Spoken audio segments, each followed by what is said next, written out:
Welcome to Kovai பொண்ணு cooking channel. இன்றைக்கி நம்ம என்ன செய்ய போகிறோன்னா சுண்டு வத்தல் புளிக்குழம்பு. ஒரு கடாய் எடுத்துக்கணும். கடாய் ஹீட் ஆனதுக்கப்புறம் 2 ஸ்பூன் துவரம்பருப்பு, பச்சைக்கடலைப்பருப்பு 1.5 ஸ்பூன்,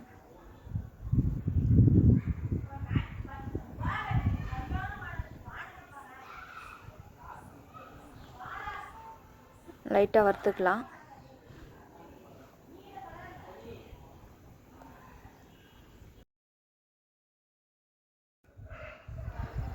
இப்போ நம்ம புளிக்குழம்புக்கு மசாலா ரெடி பண்ணுறோம். மல்லி 2 ஸ்பூன்,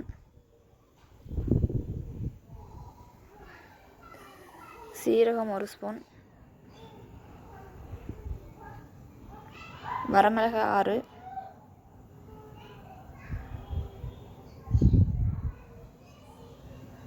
அடுப்பு சிம்மில் வச்சு வறுத்துக்கலாம்.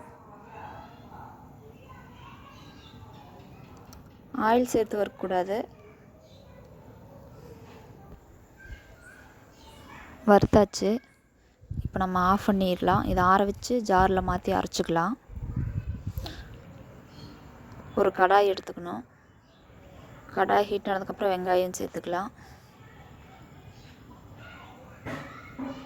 கொஞ்சம் ஆயில் சேர்த்துக்கலாம். பூண்டு 15 பல் சேர்த்துக்கலாம்.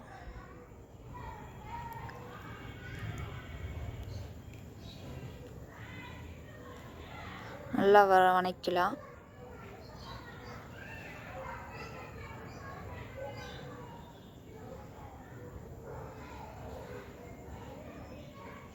தேவையான அளவு உப்பு சேர்த்தா சீக்கிரம் வதங்கிடும். வதங்கிருச்சு.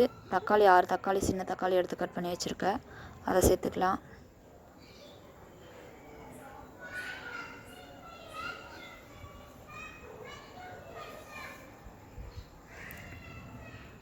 வதக்கி வச்சு அடுப்பு ஆஃப் பண்ணிடலாம்.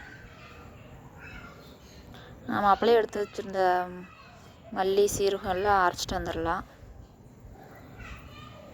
அரைச்சாச்சு. இது நம்ம அளவாக எடுத்துக்கிட்டு பாதி ஸ்டோர் பண்ணி வச்சுக்கலாம். ஒரு கடாய் எடுத்து கடாய் ஹீட் ஆனதுக்கப்புறம் தேங்காய் எண்ணெய் சேர்த்துக்கலாம். தேங்காய் எண்ணெய் கொஞ்சம் அதிகமாகவே சேர்த்துக்கலாம். கடுகு 1/2 ஸ்பூன், கடுகு பொரிஞ்சோன்னே வெந்தயம் 1/2 ஸ்பூன் சேர்த்துக்கலாம்.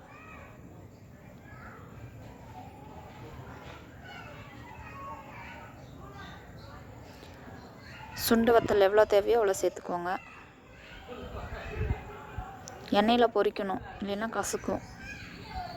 ஒரு 2 நிமிஷம் பொரிச்சுக்கலாம்.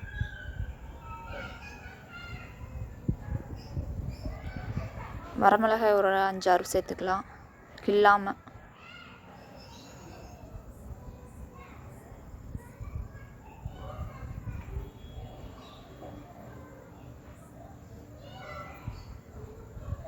பொரிச்சு வச்சுருந்த பூண்டு சேர்த்துக்கலாம்.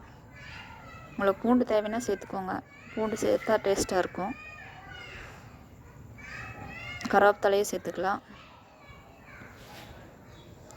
ஒரு வதக்கிக்கலாம்.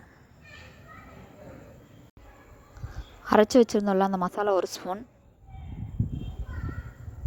மஞ்சத்தூள் 1/2 ஸ்பூன், வரமிளகாய் தூள் 2 ஸ்பூன்,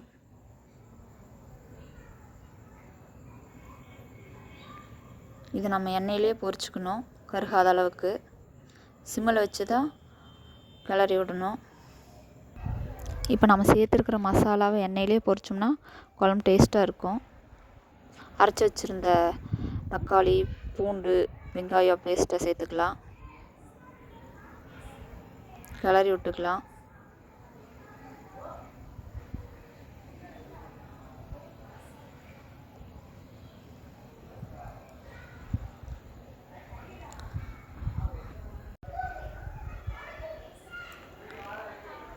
நான் புளி எலுமிச்சம்பழம் சைஸ் அளவு எடுத்து ஊற வச்சு வச்சுருக்கேன். அதை கரைச்சி இது கூட சேர்த்துக்கலாம்.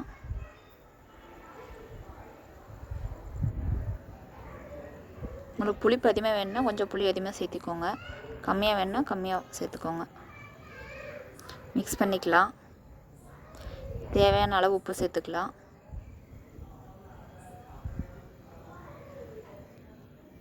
கிளறி விட்டுக்கலாம்.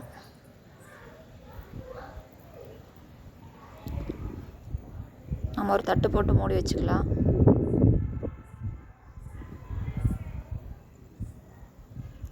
எண்ணெய் பிரிஞ்சு வரணும், அந்த அளவுக்கு சுண்ட விடணும். இப்போ ஓப்பன் பண்ணி பார்க்கலாம்.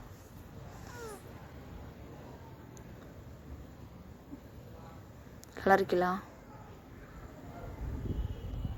இன்னும் ரெடி ஆகலை.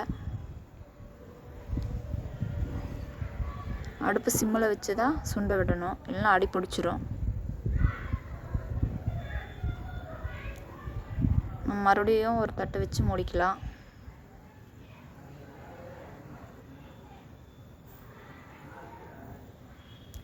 இப்போ ஓப்பன் பண்ணி பார்க்கலாம்.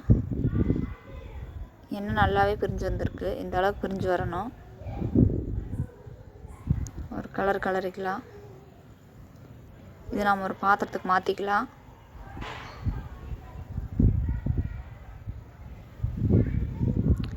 ரெடி ஆயிடுச்சு. இது சுடுசாதத்துக்கு வச்சு சாப்பிட்டா சூப்பராக இருக்கும். இது ஒரு வாரத்துக்கு கூட வச்சு சாப்பிட்லாம், கெட்டு போகாது. நீங்களும் இந்த மாதிரி வீட்டில் ட்ரை பண்ணி பாருங்கள். நல்லா இருந்தால் கமெண்ட் பண்ணுங்கள். தேங்க்யூ ஃபார் வாட்சிங்.